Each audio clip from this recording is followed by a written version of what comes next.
don't even bother. So I have like a caveat today. And that is that I really like asking questions about things that we're not supposed to ask about. Okay, so we've talked about flat Earth. We got a lot of feedback, I feel like, from that episode where we just touched on it. We didn't even go into flat Earth. But the amount of people who will absolutely crash out on me makes me want to talk about flat Earth every day to every human. Because they just get so, no, you can't. Why would you even ask that? And I'm like, I don't know, because you told me I can't. Now I want to ask. And so the more taboo it is to ask questions, the more questions I have. So sounds about you. That leads me into this whole topic. This is another one. I will never know the truth. So let's just ask all the questions. Why not? And people get upset about this too, which then just means that I'm going to ask even more questions. Okay. Have you ever seen the skull of a pug dog? Or there's a meme about it. Okay. So in the meme, and if you just Google pug skull meme, it should be like one of the first images that comes up. And there's the pug skull, which is an unhinged thing. The eugenics we have done to dogs is just heinous in a lot of ways. And it's like the next picture is how an alien would recreate this animal based on this skull. And it's like the Predator from the movie Predator. It's like a Predator alien. Oh. And then here's what it really is. Oh, it's a little pug dog. Okay. Cute if you're into that sort of thing. Or a beaver skeleton. Definitely have never looked at a beaver skeleton. Well, they don't have a big fatty tail in their skeleton. It's just a long tail. Oh. And it looks like any other tail. And I'm not a scientist and I'm not an archaeologist. And so like, I don't know. But so my question becomes, how do they, or like a frog skeleton? Like there's a lot that I feel like scientists are inferring from Hold on, did you, skeletons. with the frog though, now you brought up the frog, did you dissect a frog in 5th or 6th grade? Did you do that in your school? No, because they did dissect cats in my high school. What? Mm-hmm. That is. And a cow heart. Okay, cats are like psycho behavior. Like to dissect a cat? Yeah. That seems really I don't think I was extreme. in that class. Holy shit. But yeah, they did do that. I think I was sad because I wanted to do that because like I'm super interested in I know, that. but I just think that's kind of wild for high school. You said high school? Yeah. They might have dissected frog. I did not. You didn't? No. Okay. I was like down for it. The only thing, like I was down for all that stuff. Do not give me a fake baby for health class. to carry around. Yeah. Like, I was anti that. I went on a whole tirade about. No, that was real. I thought that was just movies. No, and I was like, I am not doing this, and here's why. Who now don't they get chicks or something that they have to take care of? Don't certain schools give you animals that you have to take care of? At our high school, they actually stopped that program for like 2 years, so I didn't have to do it. But then they had these baby dolls that have a key, and the baby doll has like a computer, like a readout, so that you can tell if you've been neglecting your baby or not. Oh, geez. It's very, and it'll start crying, and you have to put in the key, and that may or may not stop the crying. It's okay. I'm sorry. It's Big Brother. This started from frogs, and Okay. then you threw me off with cats, and I think I just expect the only people dissecting cats are like vets. But yeah, no. Please continue.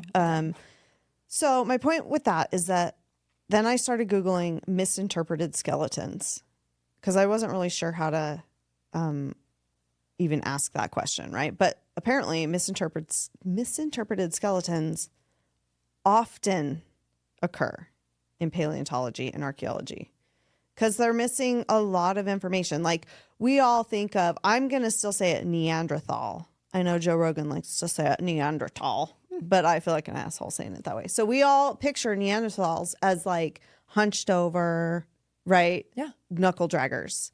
Well, that's because the one skeleton that they found had arthritis, like severe arthritis. Okay. So they weren't necessarily all like that. So I feel like this is a very incomplete science here. And like I said, I don't know. I'm not an archaeologist. So I'm probably going to get hate mail from some archaeologist or something, but If you know me, you know I'm just asking the questions. Okay, so how do we know what we know about dinosaurs? I never had a dinosaur phase. Like I grew up with kids who were like who could name all the dinos and were very into that. And I was always like, I can't get there. But how do we know? How do we know that that there were dinosaurs? There are no dinosaurs in the Bible. And I'm not like a Bible literalist. I have lots of questions about the Bible. Here's where my big question is going to hit. There are dragon tales from every civilization around the globe that came up simultaneously before these people were having interactions with each other. So are dinosaurs really dragons? Aren't dragons mentioned in the Bible? 35 times. Okay. In the King James. Okay. Okay. So let me check my notes here. Dragon stories from every corner of the world. Every corner of the world. Not the globe. Anyway, sorry. The world. Stay with me, even if you're my normie friends. Stay with me. We're just asking questions. One theory suggests that ancient humans were naturally afraid of animals. This is like a direct quote that I found on the internet, and I think it's absolute shenanigans. Ancient humans were naturally afraid of animals like snakes, leopards, and eagles. Snakes, leopards, and eagles. That's a heck of a group. So our collective subconscious combines them into a dragon-like form. Okay, pause right there. The ancient peoples, and we've discussed it, were a lot more connected to the natural world than we are. They sure as shit knew what a snake and a leopard and an eagle were. Like, sure. No, I cannot get there. Animals like crocodiles and large snakes may also have factored into local depictions of dragons. Like, again, I don't think that's the case. Like, I think they knew what those were. And a lot of Asian dragon stories depict them as being like lucky and benign guardians of humans. They were not scary monsters. So, but there were dragon stories from pretty much every Asian country: Japan, Korea, Vietnam, Thailand, Malaysia, Bhutan, Philippines, obviously China. There are dragon stories in Mesopotamia, Egypt, Australia. Greco-Roman stories had dragons. North and South American culture had dragons. Medieval Europe. Like, where did the dragons go? So, like we said, dragons are mentioned 35 times in the King James Bible. Dinosaurs are not mentioned because the word dinosaur was invented in 1841. By who or for what? Was there a By purpose? Sir Richard Owen. And I don't remember Was why. he British? Probably. I didn't really get a chance to deep dive on him. No, that's fine. But I'm just wondering, like, was there a reason that it was even brought up? What was the first documentation of, hey, this is a story about, or this is a dinosaur? Like, I think It's so lot weird. of one of the theories is like, oh, well, these ancient people were digging up dino bones and just attributing them to their dragons. But like, they're not necessarily dinosaur bones on all of these places that I just mentioned. I wouldn't think. I don't know. But like, it just seems like that's an easy answer for it. So here's another question I have. A huge question I have. The Bible says God created sea and sky creatures on the 5th day. And a lot of dragon folklore puts them in the sea or having to do with water. So presumably they would have been created on the 5th day. Land animals and man created on the 6th day.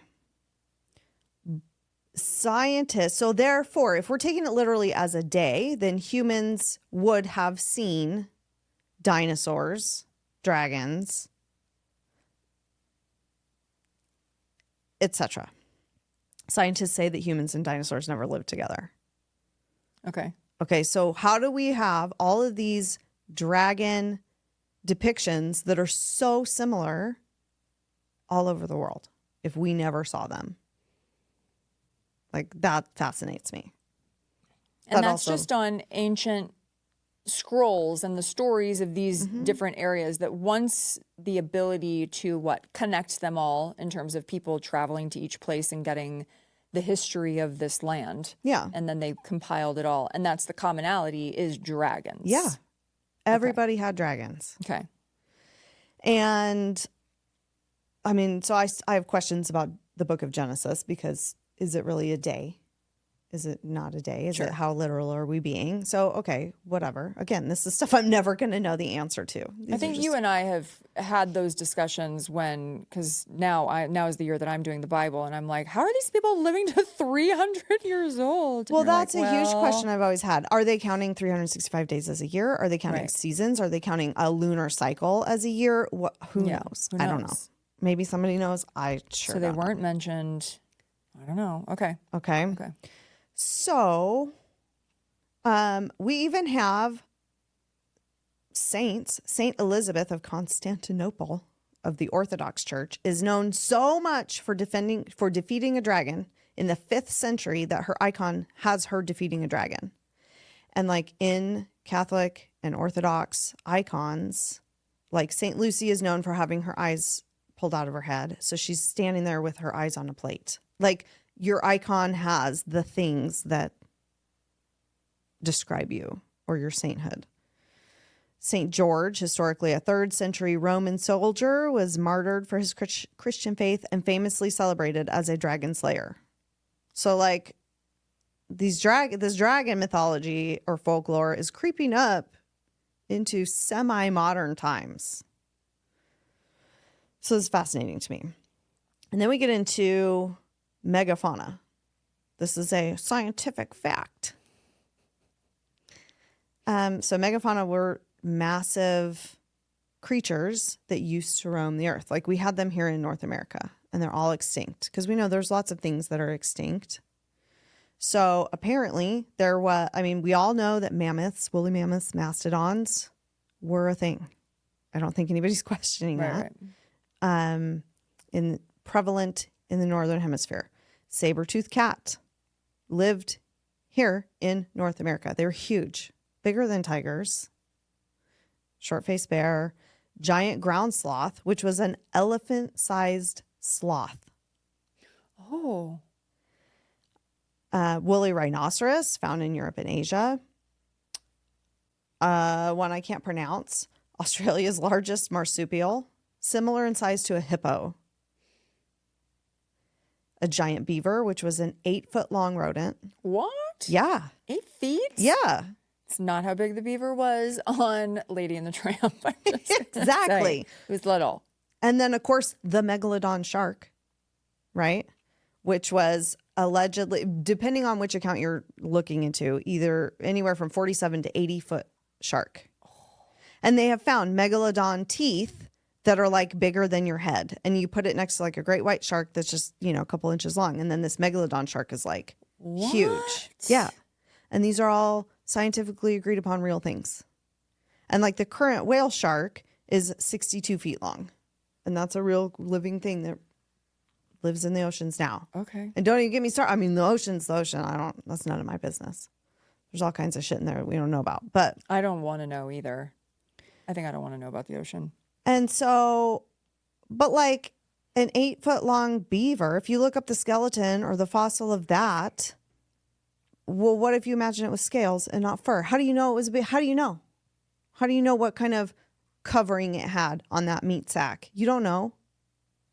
And so if these are all plausible, what if a megalodon tooth was really a dragon tooth? Dragons were of the water, you said. Yeah. Also.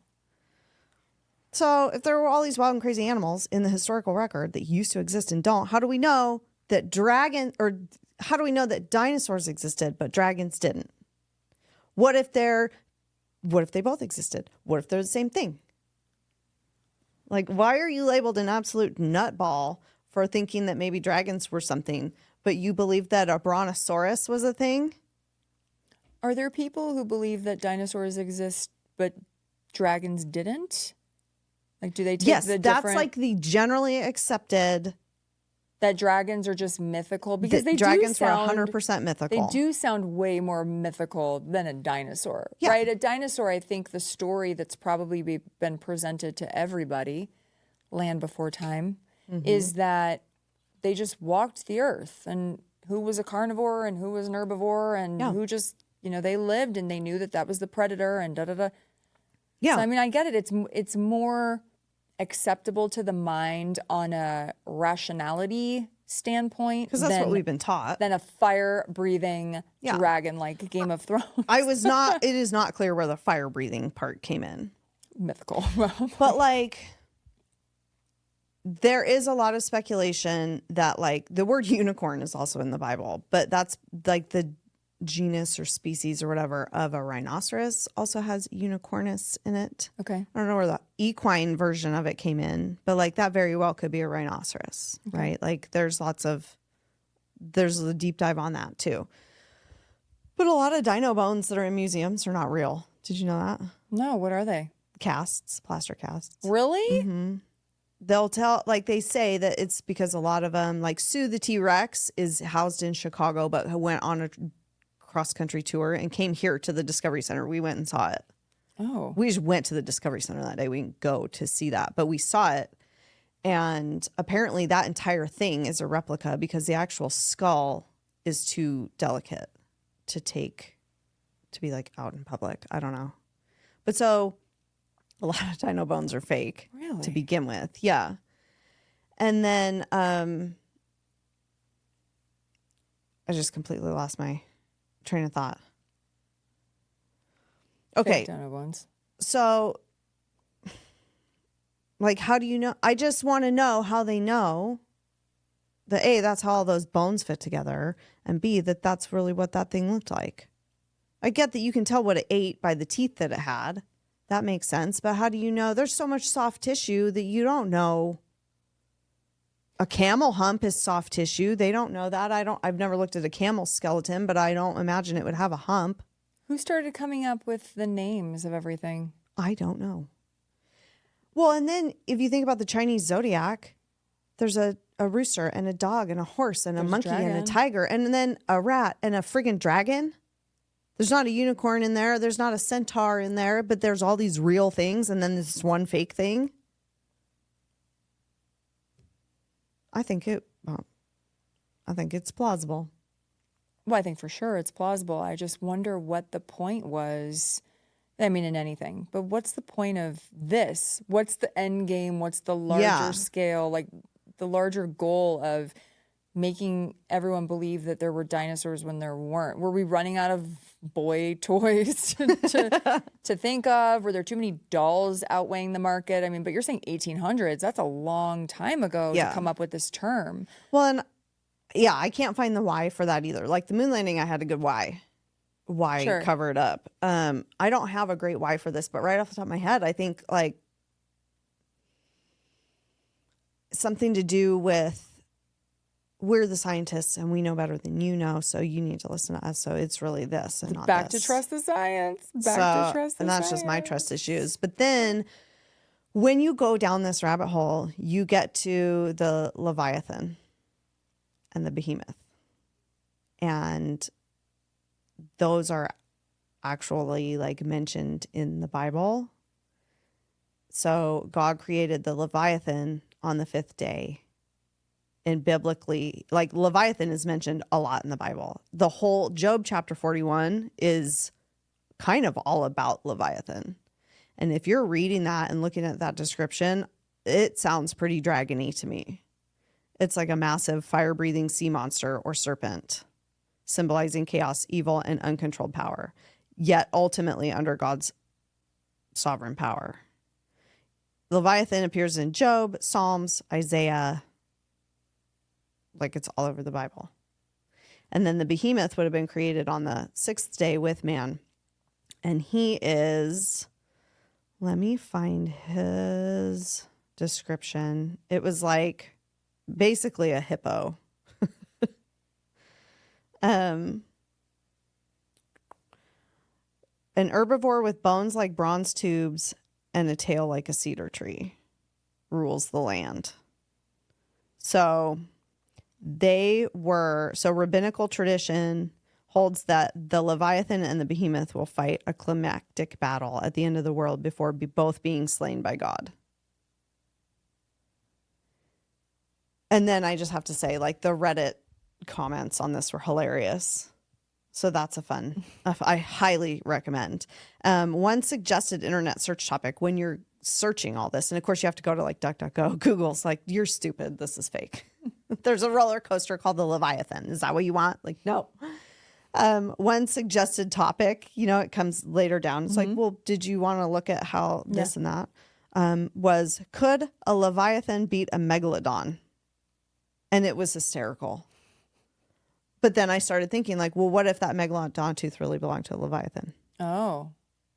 How do we know? Geez. We don't know. And then the Leviathan and the Behemoth are also mentioned in the Book of Enoch. And there are going to be people here who just check out right away. So the Book of Enoch is an ancient Jewish apocalyptic religious text ascribed by tradition to the patriarch Enoch, who is the father of Methuselah and the great-grandfather of Noah. And it's not in the Bible. And there's a lot of wild, if you really look into the Book of Enoch, it's wild. Like, it's written around a lot of those other books, same time frame, things like that. Apparently, a lot of Christians find it very problematic. It mainly focuses on the fall of angels, who are called watchers, who mated with humans to create giants called Nephilim, which I could probably do a whole other episode on. But it highlights Enoch's cosmic journeys, divine judgment, and the coming Messiah, which is where we get the term Son of Man, apparently, and the final punishment of evil.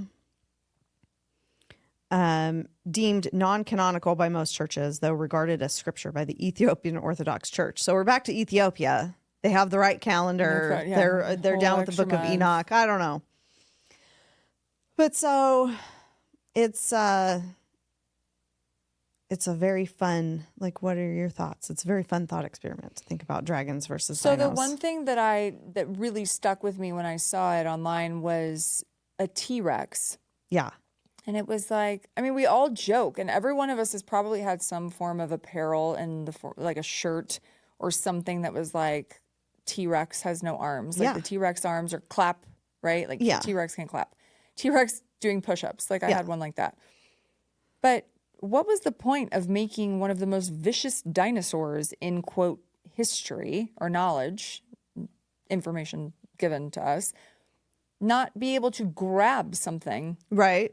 So they were saying something about, but the wingspan maybe would have been. Those could have been little wing nubbins. Right. And you just don't have the full. Or the feet when you land, right? And then because you've got your back legs and the feet, kind of a bird. A bird's front, if it's a big bird, I don't know, like an eagle, their front legs, hands aren't going to be as long, I wouldn't think, as the back ones, but I'm not a Well, an eagle only has two legs. Wait, what's the ornithologist? The birdologist. But I'm just thinking, what was the point? Yeah, those could have just been little cartilagey things. It just, from a logic standpoint, and we know that I love logic so much, what's the point of making the one that everyone is so afraid of? In Land Before Time, everyone is so afraid of the T-Rex. Yeah.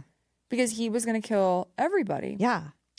But grabbing what? You just had to be in his line and him grab you with his mouth? His bite range? Yeah. Yeah, that seems, which, I mean, like a crocodile, you got to be in his bite range. He doesn't have hands, but it just. But you're in the water. Yeah. And that's his area of expertise. And like the scientists say that birds are all descended from dinosaurs. So dinosaurs are dragons. Dinosaurs are dragons. That's what I'm saying. It's interesting. Yeah. It's an interesting thing. I think it's easy to keep people as this is part of our history. Dinosaurs walked the earth before man.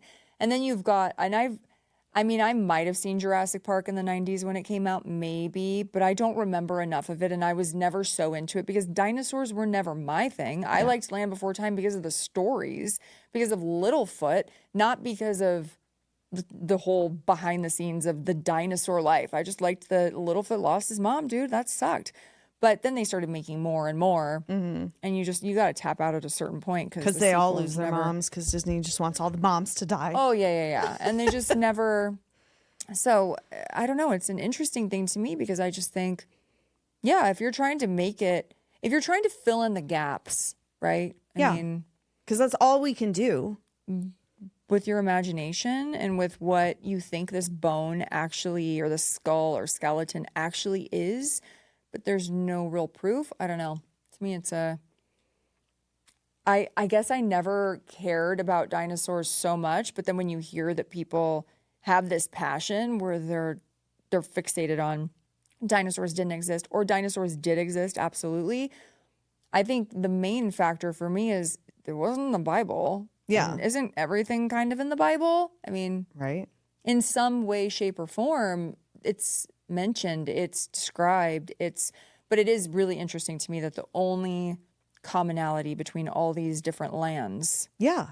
is the dragons. Yeah. And not the dinosaur. It's dragons because there was that. Yeah, because I think they were there. And I mean, you have other folklore like fairies, but that's not in every culture. I mean, there are little troublesome spirits in most cultures, Sure. but like in Scandinavia, they have gnomes, but dragons are everywhere. And you can look at old maps, and in the water, it'll say dragons be here. Like, I mean, heck, what's the Loch Ness Monster? Have we figured that one out yet? Oh, yeah. Don't think that we have. I don't know. It's so fun to think about. And like Jurassic Park, I didn't see it either, but I remember my one friend that I spent most of elementary school with and junior high, she was very into dinosaurs. And so she went and saw Jurassic Park the day it came out. And I remember her being like, no, it's not T-Rexes, it's velociraptors. Oh. And they are like the Belgian Malinois of dinosaurs. Can't Yeah. they fly? No, but they were super fast and they're super intelligent.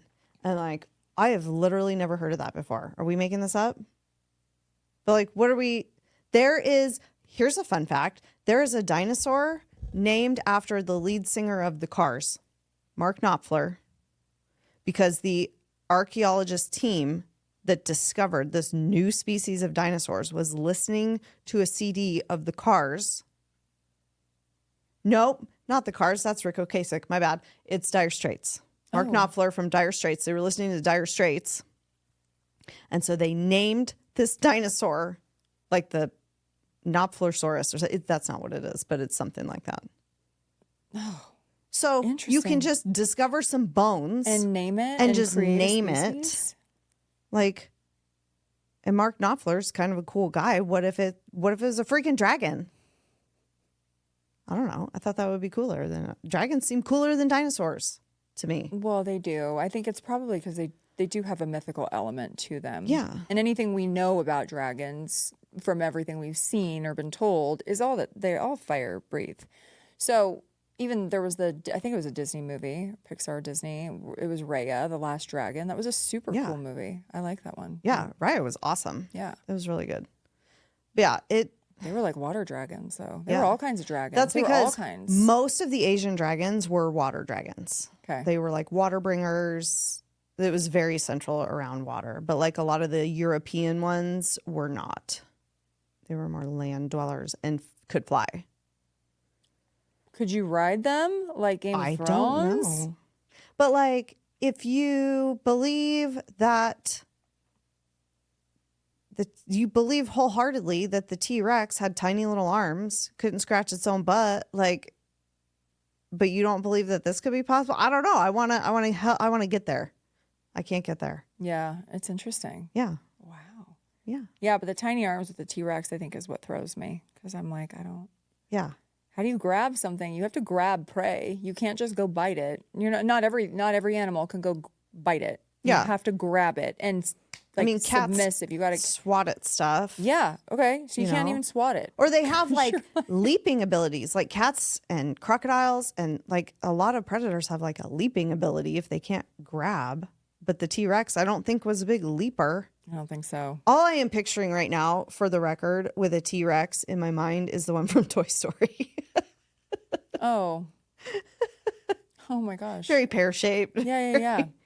I have seen Toy Story. And I love the T-Rex because I love that people dress up in these blow-up outfits and they run Yeah. around with T-Rex. So that's, I'm I a big like fan that. I of feel like those. that's Yeah. a joy of the internet is Yeah. watching people try to function in a T-Rex blow-up costume. Oh, absolutely. Any pretty of those great. blow-up costumes are They're hilarious. great. They're so good.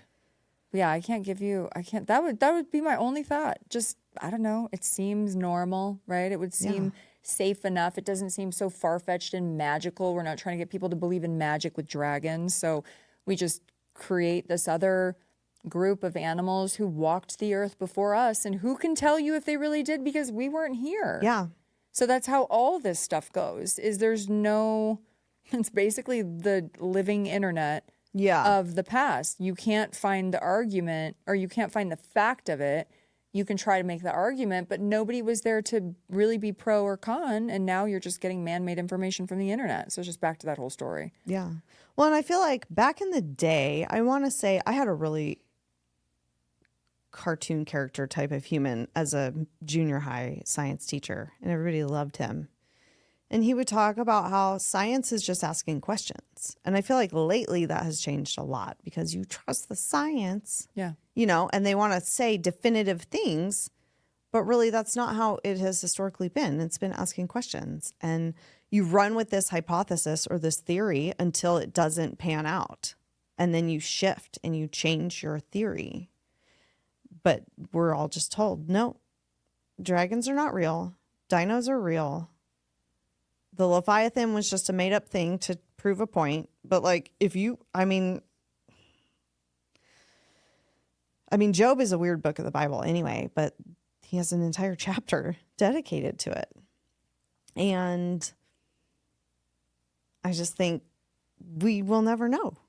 It's crazy. And you just have we have lots of questions. And One more thing that we'll never know. there were probably documentations of dragons in the libraries at Alexandria, and it's all just been burnt to the ground. We will never know. Probably. Yeah. How wild. Thanks for sharing. Yeah. I still, T-Rex can't do push-ups. It just doesn't. That was the shirt. T-Rex can't do push-ups. That's awesome. Yeah. T-Rex can't clap. Yeah. So, and I don't have my own personal opinion on it. Like, I feel like if whatever that's not true. I do have a little bit of an opinion, but I'm not wouldn't put money on it. But I feel like it's probably a combo. I think what we call dinosaurs were probably also dragons. And we don't know what they looked like. Yeah. And we don't know what they sounded like. And probably they didn't breathe fire. But I don't know. They could have. But who knows? Who knows? They had an 8-foot beaver. An 8-foot beaver is crazy. I feel like 8-foot beaver is a really good cover band name. So Cool. Well, there you go. on that note, thank you. You're welcome. It'll be just a short little fluffy episode today. Wow. Food for thought. Food for thought. Okay. So have a good day to everyone except the people who decided that clear purses are the way to go at sporting events, concerts, comedy shows. It's the lamest. It is. I get mad every time I have to take my clear purse. Ugh. It's so jelly. Wear your jelly shoes then too. Yeah. Gross. Because everybody wants to see the shit I take in my purse. What kind of gum I have. It's so wild. It's the worst. Have a good day to all but the concert venue organizers who make us do that. And you still have to go through a metal detector. Bullshit. Wild. All but you. Yes. Bye. Bye.